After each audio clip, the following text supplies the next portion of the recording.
I now yield to the ranking member for his opening statement. And thank you kindly, Mr. Chairman. Authoritarian states use propaganda to dehumanize their victims and to mask their brutality. The propagandist's purpose, Aldous Huxley said, is to, quote, make one set of people forget that another set of people is human. Today, for example, Vladimir Putin tries to make people forget about the humanity of 38 million Ukrainians that he wants to control. He tries to make people forget about Alexei Navalny, whom he poisoned, falsely imprisoned, and killed. The Chinese government tries to make people forget about the humanity of millions of Tibetans and Uyghurs who President Xi mercilessly persecutes, incarcerates, and represses. But with their intensive programs of propaganda today, the autocrats seek not only to subdue their own populations, but to confuse and demoralize people who live in democratic societies. Today's hearing is about China's political warfare, but China exists as part of an axis of authoritarian powers and parties, the center of which is Russia, whose propaganda playbook the CCP studies carefully and increasingly imitates and follows. In the struggle between democracy and authoritarianism today, the central military battlefield is, of course, Ukraine, which has been invaded and hammered by Putin. More than 10,000 civilians have been killed and 12 million people have been driven from their homes. Russia spreads terror with rape, child kidnapping, torture, and murder.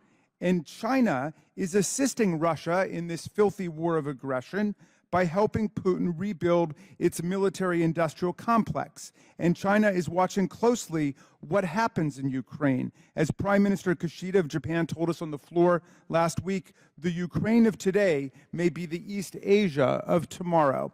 But if Ukraine is the central military battlefield in this showdown, the democratic societies of the world are the central psychological and political battlegrounds as the tyrants inject lies and disinformation into our politics. For a decade now, our intelligence community, law enforcement, and national security agencies have warned of the systematic and pervasive efforts by Vladimir Putin, his intelligence operatives, his Internet Research Agency, and his allies to destabilize our politics, sabotage our campaigns, affect our election outcomes, and poison our society with divisive racial, ethnic, religious, and ideological propaganda.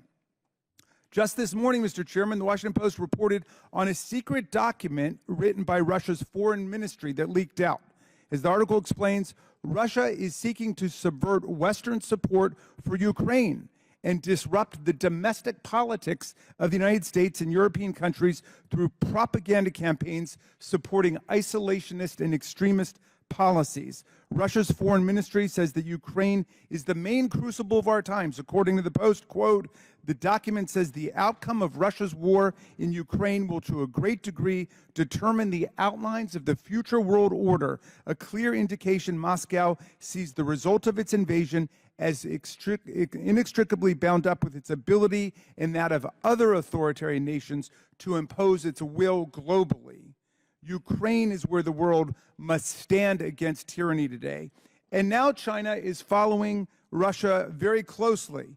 An article this month in the Washington Post titled, "China's Advancing Efforts to Influence the U.S. Election Raises Alarm." It says, in an echo of Russia's influence campaign before the 2016 election, China now appears to be trying to harness partisan divisions in America to undermine Biden administration's policies.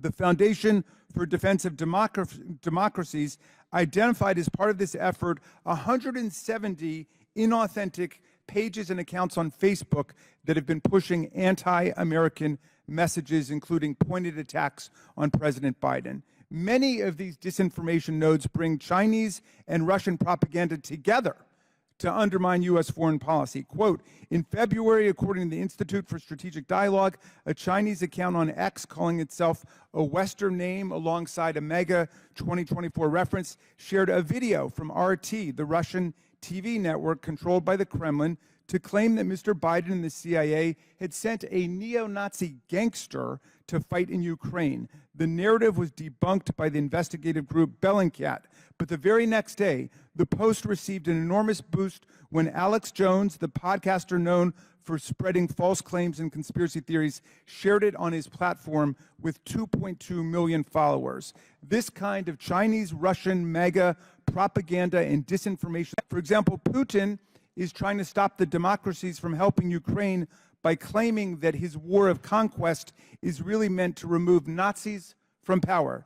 Denazification, he calls it. He invites us to believe that Ukraine is a Nazi state, even though it is actually a liberal representative democracy committed to the equal rights of all of its citizens, and even though the people chose as their president Vladimir Zelensky, the only Jewish person serving as a president anywhere in the world outside of the state of Israel. Yet the denazification myth has spread to the MAGA precincts of Congress. Just this week, one of our colleagues on the committee who was trying to topple the Speaker of the House this week because he wants to allow a fair floor vote on a security package to Ukraine recycled a defamatory lie about Ukraine. She tweeted, "It is anti-Semitic to make Israeli aid contingent on funding Ukrainian Nazis." I learned of this tweet from an outraged Ukrainian-American constituent whose Christian family was involved in saving Ukrainian Jews from both Hitler and Stalin. She said it was, quote, "painful beyond words to see Marjorie Taylor Greene publicly slandering Ukrainians who are only trying to protect their fellow citizens from Russian mass murder." A similar disinformation ploy fundamentally distorted the work of our own committee over the last year. The key evidence in this committee's protracted impeachment quest, Alexander Smirnov's infamous FBI Form 1020, replete with salacious allegations about multi-million-dollar bribes to President Biden, turned out to be a tissue of lies planted by a person with close and extensive ties to Russian intelligence. GOP members of Congress have thus used Russian-generated disinformation to call democratic Ukraine an enemy of the United States, to deny the people of Ukraine desperately needed military help, and to try and impeach the President of the United States who has committed no offense, much less an impeachable one. Even with a decade of reports from national security and intelligence agencies establishing Russia's active measure campaigns in our politics, many of our colleagues try to drown out such warnings by chanting Russia hoax or Russia, Russia, Russia, essentially asking us to believe Vladimir Putin over our own government agencies. I'm happy to say it won't work anymore. The Republican chairman of the House Intelligence Committee and the Republican chairman of the House Foreign Affairs Committee are themselves forcefully sounding the alarm about the saturation of American politics and Congress by Russian propaganda. Foreign Affairs Committee Chairman Michael McCaul warned earlier this month that, quote, Russian propaganda has made its way into the United States, unfortunately, and it's infected a good chunk of my party's base. Chairman McCaul has called out members of the GOP for spreading Russian propaganda.